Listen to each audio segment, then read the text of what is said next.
Muy buenas noches, su amigo Alfredo Ponce Reyes. El día de hoy es martes 21 de julio de 2020. Pues estoy plenamente convencido que la sesión que vamos a tener el día de hoy con la licenciada Patricia Elizabeth Muñiz Domínguez va a ser de gran provecho, sobre todo por un tema actual que de alguna manera se ha retrasado en lo que son, ahorita vamos a ver esto, los temas, pero antes que nada de presentar los temas que vamos a ver el día de hoy, intercambio de ideas. Quiero dar una pequeña semblanza. Patricia Elizabeth Muñiz Domínguez es licenciada en Derecho por la Universidad La Salle, maestra en Gestión Deportiva por la Universidad La Salle del Bajío, máster internacional de Derecho Deportivo por la Universidad Lleida en España. También fue miembro titular de lo que conocemos como la Comisión de Apelación y Arbitraje del Deporte, que debe de ser de alguna manera que defiende los derechos de los atletas y de alguna manera de las federaciones y todos los entrenadores. Actualmente es miembro de la Asociación Internacional de Mujeres en el Derecho del Deporte, con sede en Suiza, y es autora del libro que ha estado promoviendo mucho, que de hecho ya lo tengo, muchas gracias. El deporte es nuestro derecho, que es donde da las bases específicamente en el derecho del deporte. Y ha escrito artículos relacionados con el derecho del deporte, tanto en México como en el extranjero. Además, has estado viajando constantemente, donde te han estado invitando, ya nos platicarás. Y has sido ponente en diferentes foros, como te lo comentaba. Como deportista, yo la conozco perfectamente, una gran competidora, cinta negra, siempre muy aguerrida, y ha estado en los campeonatos nacionales e internacionales de Karate Do. Pues esto es a breve semblanza de Patricia. Bienvenida. Muchísimas gracias. Bueno, Sensei, como yo lo conocí, ¿no?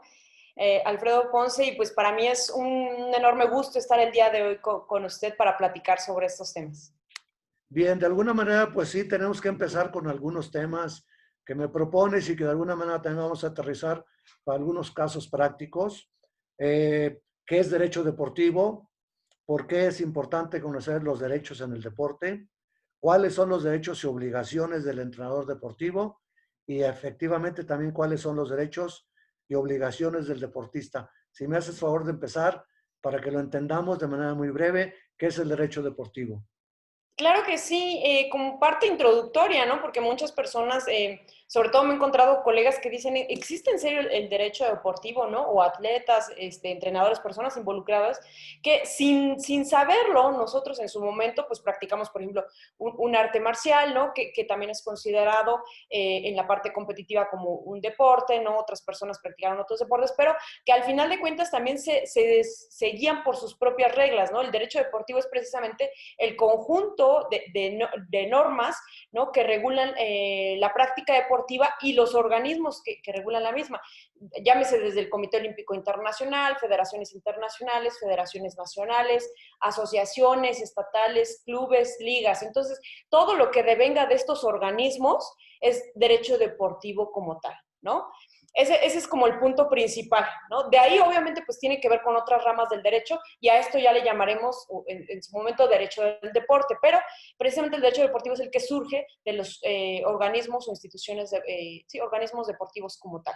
Muy bien, conocemos a nuestro alrededor, yo como deportista de karate y además también como periodista, que hemos visto muchos casos a través del tiempo donde el más desprotegido ha sido, por ejemplo, los atletas en un momento dado, o las situaciones que a veces hay fricciones cuando vienen elecciones de federaciones mexicanas de las diferentes disciplinas. Pero ¿qué es importante? ¿Por qué es importante conocer los derechos en el deporte?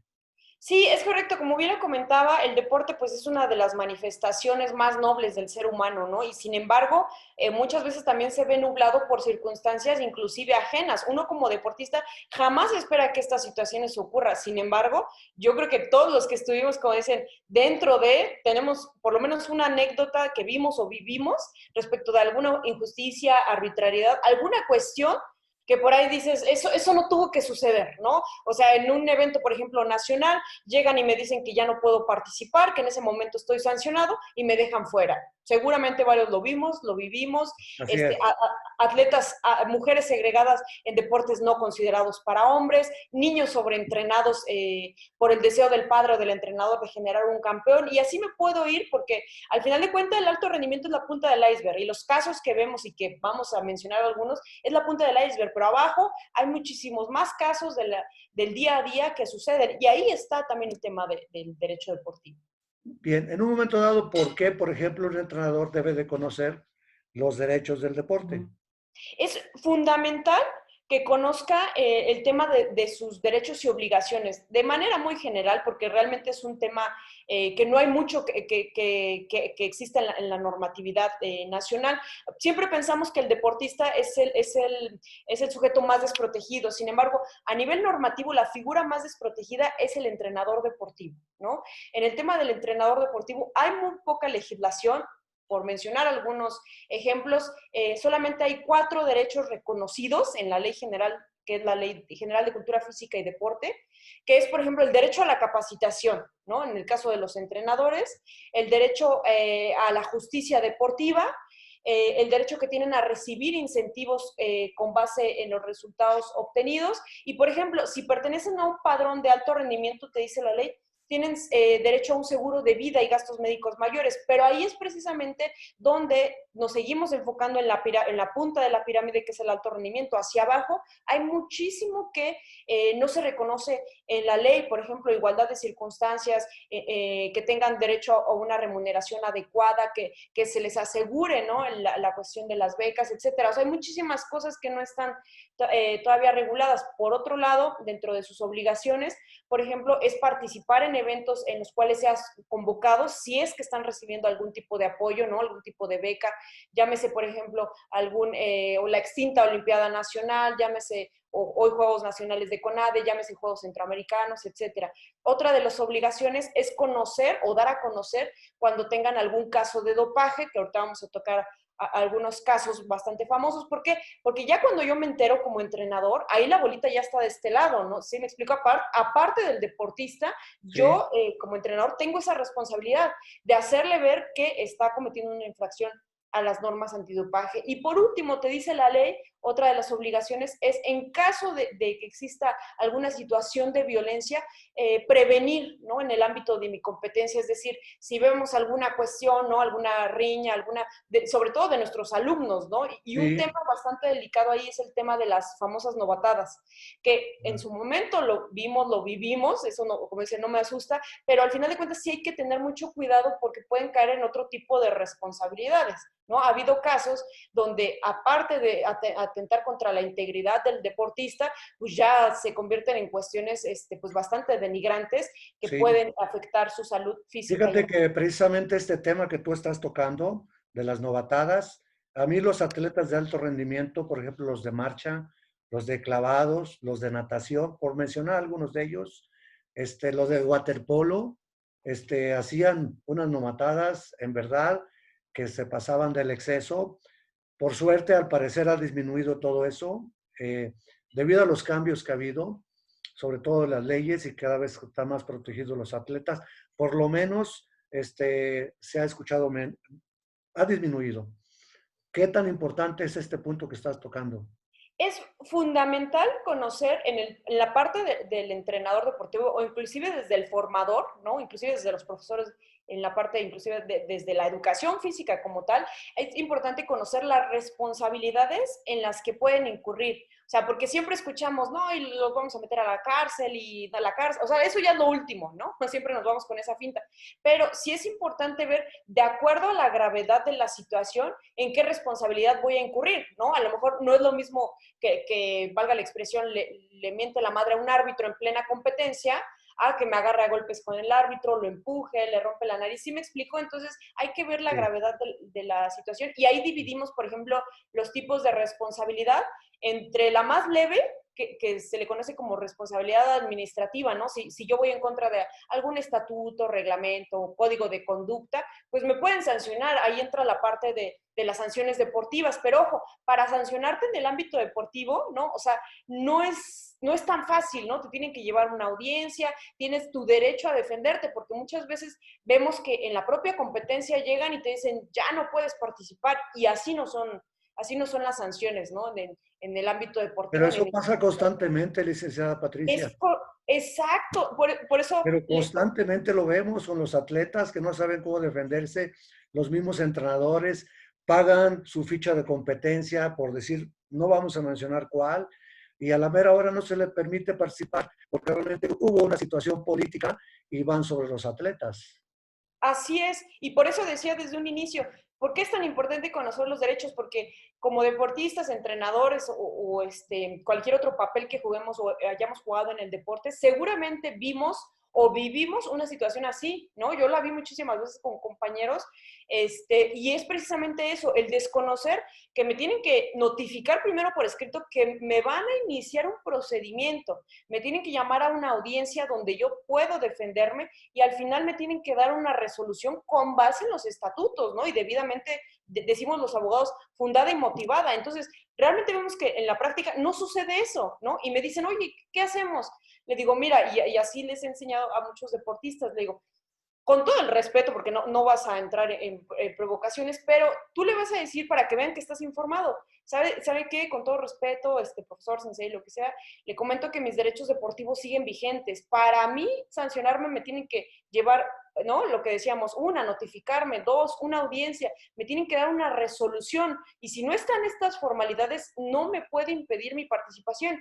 Y me ha tocado que tanto el lado positivo como negativo, que hay veces que lamentablemente no los dejan participar, pero sí ha habido casos donde los dejan participar porque al final de cuentas ni la autoridad sabe como tal cuáles son los pasos para sancionar, ¿no? Entonces, también es que el atleta esté informado de todos estos temas. ¿A quién tiene que recurrir inmediatamente? Ya me diste estos pasos que tiene que seguir. Vamos a suponer que se los graben también los entrenadores, porque lo vamos a hacer público de aquí en adelante. Esto tiene que llegar a algo, ¿no? Claro, ¿A quién tiene que recurrir? ¿Quién nos puede ayudar como entrenadores, como atletas? la instancia aquí, y como bien lo mencionaba en un inicio, es la Comisión de Apelación y Arbitraje del Deporte, o la CAD. Está Sí, reconocida por la ley, repito, la Ley General de Cultura Física y Deporte, como la instancia que dirime controversias en el ámbito deportivo, ya sea entre deportistas, entrenadores, autoridades deportivas, instituciones gubernamentales, etcétera, etcétera. Entonces, al final de cuentas, lo que yo tengo que hacer es recabar todas las pruebas, una, evitar que se lleve, que en ese momento se dice se consuman los actos, o sea, que en ese momento no me dejan participar, porque luego pues no podemos retroceder el tiempo, pero si yo sé que estoy sancionado y tengo sí. un selectivo en 2 semanas, acudir ante la CAD, ¿no? Y pedir lo que se conoce como una suspensión de la sanción o del acto que me está afectando para que yo pueda seguir participando. Bien, esta CAD hoy en día se encuentra en la Ciudad de México. Así es, se encuentra en Avenida Revolución, está Sí, cerca del metro Barranca del Muerto, perdón, unas 4 o 5 cuadras hacia el sur, digamos. Allí sí. está ubicada la Avenida Revolución 1425, en la Muy colonia bien, pues Campos. ya queda sentado para aquella persona que necesite. ¿Y cuáles son los derechos y obligaciones del deportista? Derechos y obligaciones del deportista. Nada más un paréntesis. Para ir a la CAT Sí, de preferencia, bueno, más bien no de preferencia, conforme a la ley, son 15 días hábiles a que tengo conocimiento del acto, ¿no? Si ayer me dijeron que estaba sancionado, aunque sea de palabra, eso es muy sí. importante. Yo voy a la CAT en 15 días y así como fuera yo a un ministerio público y que me levantan una comparecencia, porque puede ser por escrito, por comparecencia o hasta por correo electrónico, pero yo les recomiendo acudir, ¿no? Con toda mi documentación y oye, pues vengo a presentar, se le llama una apelación en contra de la federación, de la asociación, del instituto tal, ¿vale? Bueno, yo creo que en otro tema vamos a profundizar en esto y vamos a poner concreto los pasos que deben de seguir. Yo te lo pido de favor que lo hagamos para Claro que que de sí, alguna manera sentemos algo a través de este diálogo y comentarios, ¿te parece? claro que sí. Quiero aterrizar con algunos casos muy concretos, recientes. Tú te recuerdas, en el 2018, a Lupita González, marchista de 20 kilómetros, hoy en día de 31 años, eh, le encontraron el problema del dopaje con esteroide anabolizante y se sucedieron los diferentes pasos que se requieren. Ella es medallista de plata en los Juegos Olímpicos de Río 2016 y siguieron todos los procesos. Al parecer fueron equivocados, tú ya me dirás de tu punto de vista, pero recientemente también ha sido acusada de falsificación de documentos, esta atleta marchista mexicana, que de alguna manera con la sanción ratificada de 4 años, ya es imposible que esté en los Juegos Olímpicos de Tokio 2020. Si me lo quieres platicar, por favor, para más o menos enfocar y aterrizar un caso concreto. Así es, digo, lo que se ha hecho público y que todo el mundo sabe, Lupita González, pues es una de las mejores atletas, ¿no? En el tema de, bueno, en la marcha en nuestro país, efectivamente, medallista por prácticamente nada, medallista de plata, campeona mundial. Y respecto al tema del dopaje, recientemente pues ella ya lo hizo público, por eso también se puede hacer, que el tema de la sanción que le imponen, la primera que es de 4 años, pues al final de cuentas el tema del dopaje, y eso lo digo ya como especialista, es el tema de los temas más complejos, dinámicos y controversiales en el tema del derecho deportivo. O sea, si el derecho deportivo es algo raro, el tema del dopaje es mucho más complejo, ¿no? Entonces, no cualquiera se puede decir especialista. Lo que sucedió, pues, es que le imponen, o como tal, una defensa ante la IAF, y bueno, pues esta defensa, como ya bien lo dijo la segunda acusación, pues hace una serie de inconsistencias que ya hizo públicas Lupita, y derivado de eso, pues llega la primera sanción de 4 años, y posteriormente, ¿no? Pues también la están acusando del tema de la irregular defensa que tuvo en un inicio, ¿no? Repito, esta cuestión es pública, ¿no? Y que a final de cuentas ahí nos damos cuenta de la importancia de tener a un verdadero especialista, porque lamentablemente aquí en México, como ahorita está el tema, por ejemplo, del boom del derecho deportivo, muchos de los pseudoespecialistas es porque o les gusta el fútbol o les gusta de alguna manera el deporte, se saben las estadísticas de béisbol y son abogados. Y dicen, soy Sí. especialista en derecho deportivo. Como leíste desde un principio, yo tengo 2 maestrías, una especializada en derecho deportivo y que ya estoy también por entrar al doctorado en derecho deportivo, y la otra es en gestión deportiva. Entonces, aparte de haber sido atleta, ¿no? El tema también pues lo tengo bastante sensible y lo tengo estudiado, ¿no? Lo tengo en práctica, administré justicia, estuve en la CAD, estuve como defensora, ¿no? Pero ¿a qué me refiero? Que realmente hay que buscar especialistas en el tema, porque esa fue la lamentable situación que sucedió con Lupita. Caso contrario, por ejemplo, en el caso de Paola Priego, que en un inicio, ¿no? La La defensa, la esgrimista, verdad, ¿eh? la esgrimista Es y correcto. nacionalizada por Uzbekistán ahora. Así es, la esgrimista mexicana, o bueno, ahorita ya que se cambió la Uzbekistán, nacionalidad a sí. Uzbekistán, pero que precisamente ahí lo que vimos es que su primera defensa, ¿no? Y ahí sí lo puedo decir abiertamente, fue muy buena la defensa del dopaje. Y ahí qué fue lo que sucedió, ¿no?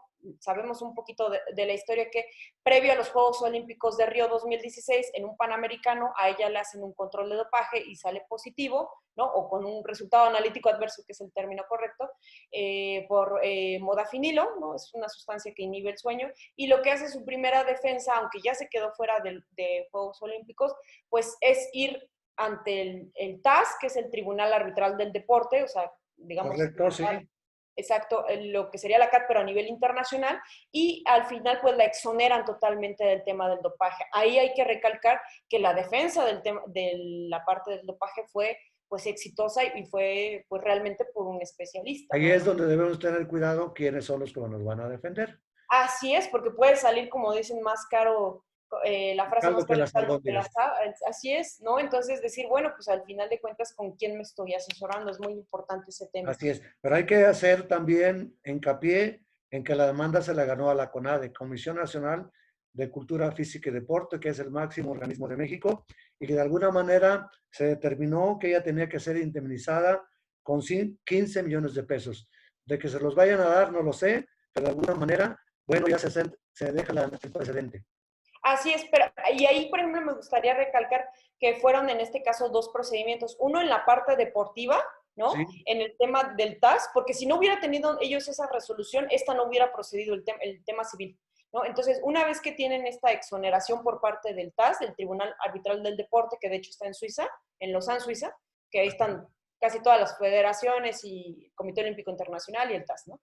Y ya con esa resolución, ¿no? Que, repito, es de un especialista en materia deportiva, en materia de dopaje, después ya se va a la parte civil aquí en México, también por un grupo de abogados, pero esta no hubiera, a lo que me refiero, esta no hubiera procedido si esta no hubiera salido bien, ¿sí me explico? Entonces, esa fue la diferencia en ese caso, y que por ahí pudieron también reclamar todos esos temas, ¿no? Como bien lo comentan, a la CONADE, porque en su momento, y eso es importante, ¿no? ¿Qué tiene que ver a lo mejor? La CONADE, ahí estaba, está todavía físicamente, pero estaba el laboratorio antidopaje, que era uno de los pocos, esto es importante decirlo, uno de los pocos laboratorios acreditados a nivel mundial, ¿no? Para, certificado por la Agencia Mundial Antidopaje, ¿no? Entonces, en el mundo hay como unos 20, poco más, poco menos, y pues este año por cuestiones presupuestarias se cerró, no porque se le haya quitado la certificación, ¿no? Sino por una cuestión de presupuesto. Efectivamente era un laboratorio muy importante porque México ya no tenía que llevar las muestras, creo que principalmente les llevaba en Estados Unidos, un laboratorio de un alto prestigio, y así hemos visto los diferentes casos de los mexicanos, y pues aquí se hacían en México. Eh, Quiero recordar, son dos vertientes. Una, irme al pasado, a los Juegos Olímpicos de México 68, aquella foto icónica de dos velocistas en la final, en la premiación de 200 metros, Tommy Smith y John Carlos, que levantan su puño en lo alto y de alguna manera como reivindicación de lo que era el Black Power. Ellos fueron sancionados. Hoy en día hay precisamente por parte de John Carlos una carta que envía al Comité Olímpico Internacional tratando de que se revoque la regla número 50, ¿es? Así es la ¿Correcto? 50. Es la La carta 50. Ahorita nos explicas de qué se trata, de que ya no debe de ser sancionados los atletas en Juegos Olímpicos. Si nos explicas cómo es esto, por favor. Así es, y retomando un poquito, porque me encanta esa parte de la historia del deporte, a más de 50 años, que fue precisamente en los Juegos Olímpicos de 1968 en Ciudad de México, en la final de los 200 metros, como bien lo comenta, el primero y tercer lugar eran atletas de origen sudamericano, ¿no? Digo, perdón, sudamericano, afroamericano. Sí, Entonces, ahí precisamente lo que ellos trataban de hacer, pues era una insignia, en este caso el famoso Black Power, respecto de toda la segregación racial que se sufría en ese momento, regresémonos a los años 60, para las personas, en este caso, de raza o en este caso de origen afroamericano, ¿no? Recordemos que el trato era bastante inhumano en contra de derechos humanos, los trataban prácticamente, perdón la expresión, o sea, de una manera pues bastante deplorable, ¿no? No los dejaban entrar a ciertos lugares, incluso a los baños donde estaban las personas que se le conoce como de raza blanca, no los dejaban ocupar ciertos espacios públicos, ¿no? O sea, era impresionante. Entonces, ¿qué fue lo que hicieron? Pues levantar el puño, uno al derecho y el otro al izquierdo. Es curioso porque tampoco fue una cuestión que se hayan, o sea, que haya sido uno derecho y otro izquierdo por casualidad, sino es que realmente uno de ellos no llevaba los guantes. Entonces, el del segundo lugar, que era Peter Norman, que era de origen australiano, lo que hizo fue sugerirles que se pusieran uno del lado izquierdo y otro del lado derecho, ¿no? Traían otras insignias, en este caso una bufanda, iban descalzos, si se ve la foto, sí. iban descalzos también, y eran símbolos, ¿no? Algunos del orgullo negro, otros también haciendo alusión a estos esclavos que muchos años fueron maltratados y que incluso morían en las embarcaciones y los tiraban como basura al mar, ¿no? Ni siquiera había algún tema ahí, por ejemplo, que se les diera ahora sí que una cuestión digna, ¿no? Un entierro digno. Entonces, muchísimas cosas, ¿no? Ahora, ¿qué fue lo que se criticó, por ejemplo, en ese momento? Si recuerdan y si vemos el video, fue un abucheo impresionante, ¿no? O sea, fuera de verse como glorias olímpicas y de regresar a su país como tal, los tres, o sea, incluyendo el del segundo lugar, por Sí, el también australiano también lo segregaron totalmente del sí, deporte, ¿no? No lo llamaron, por ejemplo, para los siguientes Juegos Olímpicos en Múnich en 1972, ¿no? Por llevar esta insignia, porque llevaban una insignia del Comité Olímpico Internacional que en el tema de derechos humanos, ¿no? Entonces, todo este tema fue bastante controversial, pero lo que llamaba la atención es que, por ejemplo, el que era entonces presidente del Comité Olímpico Internacional, en su momento también estuvo involucrado en los Juegos Olímpicos de Berlín en el 36, y ahí, por ejemplo, hicieron el saludo al Führer y nadie dijo nada. Entonces, ¿qué es lo que te dice la Carta Olímpica, no? Ya aterrizándolo al tema legal. La Carta Olímpica, que es los principios fundamentales del olimpismo, que establece cómo se desarrollarán los Juegos Olímpicos, te dice en el numeral 50, o en el artículo 50, que está prohibida cualquier tipo de manifestación política, racial, económica ajena a los Juegos Olímpicos, ¿no? ¿Para qué? Precisamente por esas cuestiones históricas, para dejar fuera a los Juegos Olímpicos de cualquier cuestión externa. Sin embargo, recientemente precisamente hay un movimiento muy fuerte para buscar, como bien lo comenta, que se ha pedido al Comité Olímpico Internacional, buscar la desaparición de este artículo 50. ¿Por qué? Porque actualmente, y lo hemos visto, y lo hemos visto muchísimo en televisión, hay un movimiento muy fuerte, pues sobre todo, por ejemplo, en Estados Unidos, contra el tema de discriminación racial. Sabemos que México no está exento, ¿no? Siempre decimos que México es como el buen hermano, sin embargo, aquí tenemos un tema también muy fuerte del tema de discriminación, sobre todo, por ejemplo, a las comunidades y pueblos indígenas, que es uno de los grupos vulnerables que tenemos aquí y que es un hecho que lo hemos hecho ahora sí que de lado por esta cuestión de racismo, ¿no? Entonces, es un tema muy fuerte que aunque se ha venido dando incluso en varios deportes, ¿no? Fútbol americano, por ejemplo, recordemos este jugador que incluso hizo que se puso ahora sí que Sobre una rodilla. Exacto, cuando sonó el himno nacional y que inclusive hasta Trump, ¿no? Hizo ahí alusiones de que pues era palabras un poquito más fuertes, ¿no? Respecto de la acción que había hecho este jugador, y pues de ahí, curiosamente, ya no lo hemos visto jugar, ¿sí me explico? Entonces, este tipo de manifestaciones, si bien no, voy a retomar lo que alguna vez dijo el presidente del Comité Olímpico Internacional cuando habló del grupo de refugiados, ¿no? Decía, en un mundo ideal, esto no debería suceder. ¿No? O sea, en un mundo ideal no debería haber estas protestas, pero en un mundo ideal no debería haber este tipo de circunstancias, este tipo de segregaciones y de actos racistas, violentos, que se siguen hoy viendo en el deporte. Eso es muy importante. O sea, hoy en día en el deporte seguimos viendo este tipo de discriminaciones, este tipo de segregaciones, y que no tendrían que tener cabida, por supuesto, ¿no? O sea, no tendría que haber estas manifestaciones, pero a su vez tampoco tendría que haber estos actos. Por lo mismo considero que pues sí sería viable que se quitara esta norma 50. Veremos al final Vamos a ver. qué sucede. El día de ayer platiqué con Mónica Torres Amarillas, medallista de Taekwondo en Seúl 88 y Barcelona 92. Ella en un principio de su carrera deportiva fue discriminada por la misma Federación Mexicana de Taekwondo. No le pagaban sus viajes a los campeonatos mundiales. Ella tenía que conseguir recursos. También el Comité Olímpico Internacional, Comité Olímpico Mexicano, en esa ocasión presidida por Mario Vázquez Raña, estaba a punto de dejarla fuera, a pesar de que tenía derecho a ir y simplemente por ser mujer. Ella misma me comenta también que otro tipo de discriminación es que en el primer campeonato mundial de Taekwondo, las mujeres no tenían en dónde pesarse. Pesaban en baños mixtos a hombres y mujeres.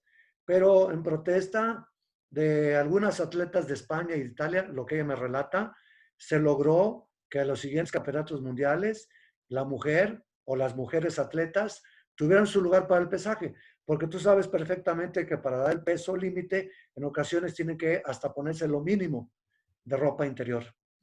Ve tú Así es. cómo de alguna manera pues sigue todavía la situación, ¿no?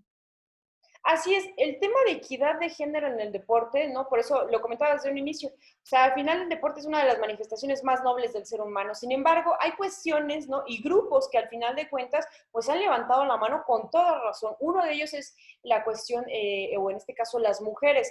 Aunque anteriormente ni siquiera, por ejemplo, en los Juegos Olímpicos de la antigua Grecia, ¿no? Ni siquiera estaba permitido que participaran, ¿no? Ya, por ejemplo, en los Juegos Olímpicos modernos se veía la participación en algunos deportes como tenis y golf, porque pues obviamente se consideraba antiestético, ¿no? Una mujer en el tema del atletismo, ahora Bien. fue a la par desarrollándose, y porque también hubo fuertes movimientos de decir, oye, pues al final de cuentas también la mujer es capaz de hacer eso, ¿no? Por ahí vimos de los años 60, 70, la primera corredora oficial del maratón, ¿no? Porque antes se creía que a las mujeres se les caía todo por correr más de 2, 4, 5 kilómetros. Entonces, ha habido un avance importante en la cuestión técnica deportiva. Sin embargo, en lo que todavía actualmente, pleno siglo XXI, estamos bastante atrás en el tema de equidad de género en el deporte, es que debemos buscar que cada vez haya más mujeres en puestos claves, en puestos de decisión, al frente de una federación, de un instituto, de una federación internacional, etcétera, etcétera, ¿no? Entonces, ese también es el gran reto que tenemos. Igual como lo comentaba esta Mónica,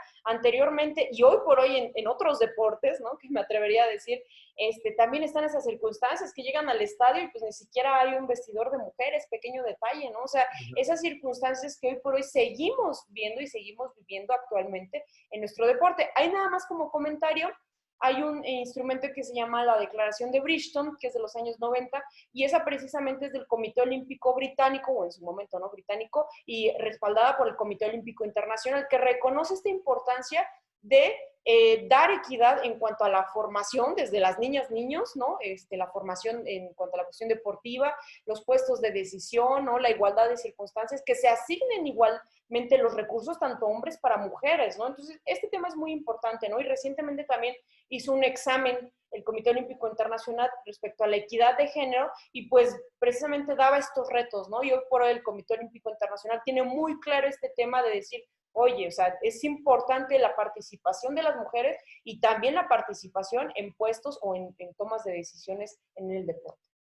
Pues muy interesante, licenciada Patricia Muñiz. De alguna manera agradezco la conversación que hemos tenido hoy. Creo que es un tema que da mucho todavía por tratar y pues bueno, de alguna manera se dan los primeros pasos y qué bueno que estás involucrada en este movimiento. ¿Qué estás haciendo hoy en día? Me comentabas en un principio, fuera de esto, que estás trabajando en Guadalajara con el tema de fútbol. Platícanos brevemente, por favor, para Es concluir esta correcto. plática. Bueno, usted me conoció desde muy niña, ¿no? En el Sí, tema de artes marciales, ¿no? Estuve en la parte competitiva también. Cuando empiezo con la parte profesional, en el tema de derecho deportivo, ya hace más de 10 años, yo me dediqué únicamente al tema amateur, ¿no? O sea, a defender deportistas amateur, a asesorar instituciones. Después ya estuve en la parte, como bien lo mencionó, como miembro de la Comisión de Apelación y Arbitraje del Deporte. Y cuando salimos hace un año de la comisión, ¿no? Pues no teníamos como ese rumbo porque no sabíamos si iba yo a regresar o no. Entonces, en lo que estaba en ese tema y enfocándome en la parte académica, que a mí me encanta, ¿no? Platicar, dar clases y dar conferencias al respecto, el libro y toda esta cuestión, surgió una oportunidad que la verdad yo agradezco muchísimo, que fue de venirse a vivir aquí a Guadalajara en un proyecto que a mí me encantó, así me enamoró. Se llama la Liga de Balompié Mexicano, que es una alternativa, eso es importante decirlo, o sea, no está dentro de la Federación Mexicana de Fútbol, sino es una alternativa a la Liga MX, es esta liga como tal de balompié. ¿Qué es lo que está buscando? Ser, o decir que el eslogan es tu nueva liga y ya hay de otra, o sea, ¿en qué sentido? De que todas estas prácticas que conocemos en el deporte amateur y que en el deporte profesional está por demás conocido, ¿no?